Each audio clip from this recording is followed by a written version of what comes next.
Hello అండి.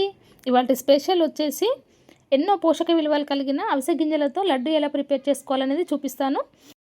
ఇవి చాలా సింపుల్‌గా చేసుకోవచ్చు. టేస్ట్ అయితే చాలా బావుంటాయి. పిల్లలు బలంగా పెరగడానికి, వాళ్ళ మెమొరీకి కూడా ఇవి ఎంతగానో ఉపయోగపడతాయి. Welcome to my channel.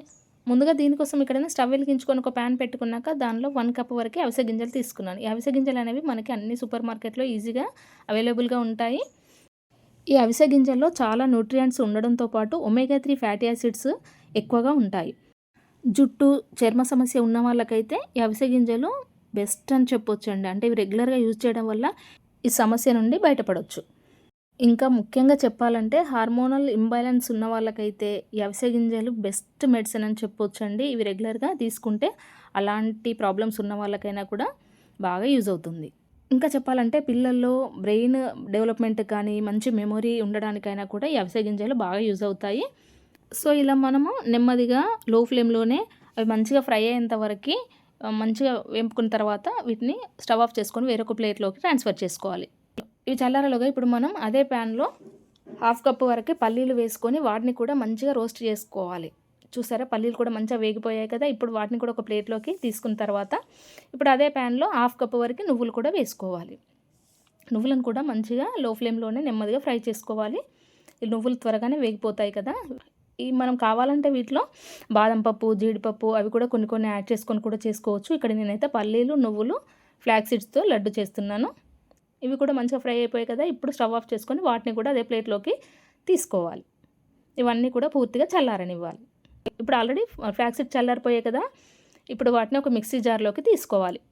ముందుగా ఇలా మనం ఫ్లాక్స్ సీడ్స్ని మిక్సీ జార్లో వేసుకొని మెత్తగా పౌడర్లా చేసుకోవాలి. ఇలా చేసుకున్న తర్వాత ఇప్పుడు పల్లీలు, నువ్వులను కూడా మళ్ళీ సపరేట్గా మిక్సీ జార్లో వేసుకొని కొద్దిగా పలుకు తగులుతున్నట్టుగా గ్రైండ్ చేసుకోవాలి. మరి మెత్తగా కాకుండా కొద్దిగా మధ్య మధ్యలో తింటుంటే పలుకులు తగులుతుంటే బాగుంటాయి కదా. అలా మనం గ్రైండ్ చేసుకున్న తర్వాత ఇప్పుడు దానిలోనే 1 కప్ వరకు బెల్లం కూడా వేసుకోవాలి. మనం 1 కప్ బెల్లం అయితే మనకు టేస్ట్ కూడా స్వీట్నెస్ అనేది కరెక్ట్గా సరిపోతుంది. ఇలా వేసుకొని దాన్ని కూడా మళ్ళీ ఒకసారి గ్రైండ్ చేసుకున్నామంటే ఆ పల్లీలు, నువ్వులతో పాటు ఈ బెల్లం కూడా మంచిగా పౌడర్ లాగా వచ్చేస్తుంది. చూసారా, అంతా బాగా మిక్స్ అయిపోయింది కదా. ఇప్పుడు ఈ బెల్లంతో పాటు మనం అవిసె గింజల పౌడర్లో దీన్ని వేసుకోవాలి. వేసుకొని అవన్నీ కూడా బాగా కలిసేట్టుగా ఇలా మిక్స్ చేసుకోవాలి. ఇవన్నిటిని కూడా మంచిగా కలిసేట్టుగా ఇలా కలుపుకున్న తర్వాత ఇప్పుడు దానిలో 1 స్పూన్ వరకు ఇలాచీ పౌడర్ వేసుకున్నాక 2-3 స్పూన్స్ వరకు నెయ్యి కూడా వేసుకోవాలి. ఇలా లడ్డూలు మనం కాస్త నెయ్యి వేసుకుంటే బాగుంటుంది. అవసరం లేదనుకున్న వాళ్ళు స్కిప్ చేసుకోవచ్చు. ఇలా అంతా కూడా నెయ్యి వేసిన తర్వాత బాగా మిక్స్ చేసుకొని ఇప్పుడు వాటిని కొద్ది కొద్దిగా తీసుకుంటూ ఉండల్లా చేసుకోవాలి. అంతేనండి, ఉండలు కూడా చాలా సింపుల్గా వచ్చేస్తాయి. చూసారా ఎంత ఈజీగా ఉండలు కూడా కట్టుకోవచ్చు కదా. ఇలాగే అన్నిటిని కూడా ఉండల్లా చేసుకోవాలి. ఇలా చేసి రోజొకటి కనుక మీ పిల్లలకి ఇచ్చినట్లయితే వాళ్ళు బలంగా, చురుగ్గా తయారవుతారు. సో చాలా సింపుల్గా చేసుకోవచ్చు కదా. మీరు కూడా తప్పకుండా ఈ ప్రాసెస్లో అవిసె గింజలతో లడ్డు ప్రిపేర్ చేసి చూడండి. మీకు బాగా నచ్చుతాయి. టేస్ట్ చాలా బాగుంటాయి. సో ఈ వీడియో కనుక మీకు నచ్చినట్లయితే లైక్ చేసి షేర్ చేయండి. అలాగే సబ్స్క్రైబ్ చేయండి. Thanks for watching.